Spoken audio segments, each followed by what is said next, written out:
We're jumping all the way back to Pokemon Black. Back when I literally did not even know what competitive battling was. I'm battling my friend Matt with just some random Pokemon that we happened to have at the time. Matt had just gotten an action replay, so we were into hacking at the time, so all of his Pokemon are shiny pretty much. Although I don't think I have any hacked Pokemon, so yeah. So right off the bat, I start off with a Toxic using my Ice Cream Icy, and I take a Surf, which does about half damage, which, that's bad. But I recover a little bit of HP with my leftovers and watch as Kingdra takes some poison damage. So then I make it Hail, so that I can heal with Ice Body and also do even more residual damage to Kingdra over time. And I take another Surf, and it puts me all the way down to the red zone. So I recover a useless amount of HP, do some damage to Kingdra, but not that much. But that's okay, because I am somehow faster than it. So I get off a Blizzard with perfect accuracy. So really it was worth using Hail, because there's no way Blizzard would ever hit ever if it wasn't hailing. And then, so I'm going to get taken out by this Dragon Pulse. Icy fainted, correct. And Kingdra's gonna get buffeted by the Hail. And hurt by the poison. So I bring out my other Ice type so that it doesn't get hurt by the Hail.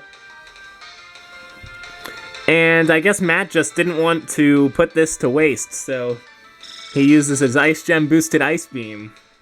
But of course that's not very effective. And I take it down with a Shadow Claw.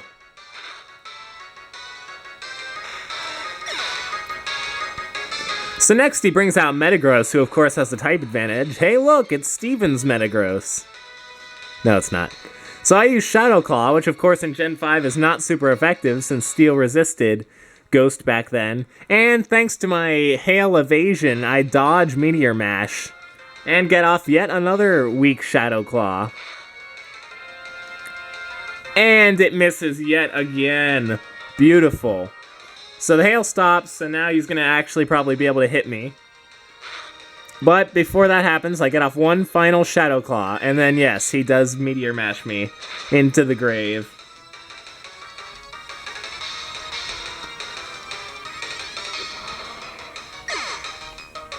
So Frostbite's down, so I bring out Ononokus, which was the Japanese name for Haxorus, although these Japanese names seem to change so frequently, who knows what it is now.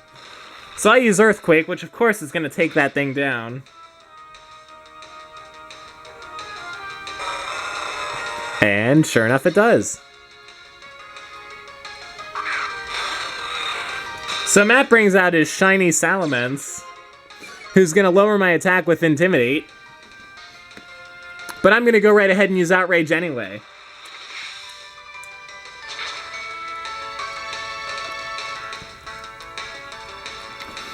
And Outrage just wipes it down without a second thought.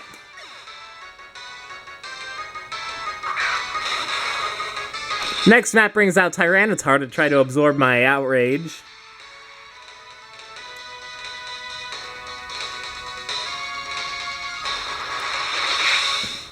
And let's see how that does. And I managed to get a critical hit. So that attack reduction I got earlier did nothing to me, and I wipe out that Tyranitar. Hooray for crit hacks, and the miss hacks from the Frostbite. So he brings out Mew 7, his shiny Mewtwo, and sets up a terrifying Tail Glow.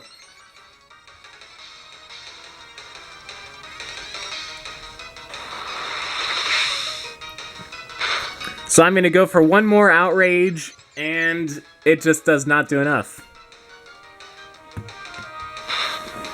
So now I'm confused. We both get hit by the Sandstorm, and I take an extra Sensory, Matt's favorite Psychic move. He actually prefers it over Psychic.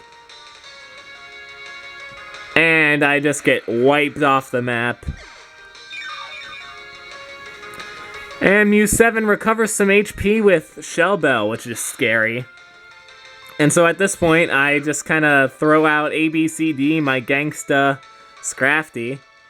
but it's 20 levels lower, so I don't think I can take the Signal Beam. And of course it does not. So Mew gets that much more HP restored.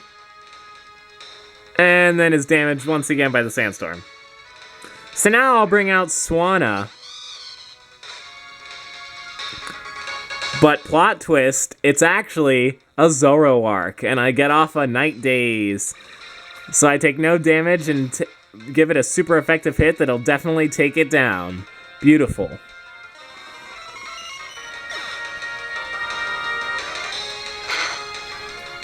So now Matt's down to his last Pokemon, which is my favorite Pokemon, Hydreigon.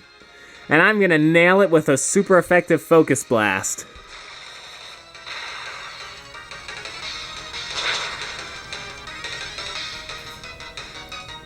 And it just barely hangs on.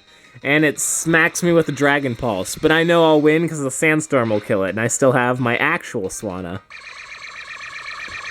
So I transform into Zoroark. And we both get buffeted by the Sandstorm. And that's the match.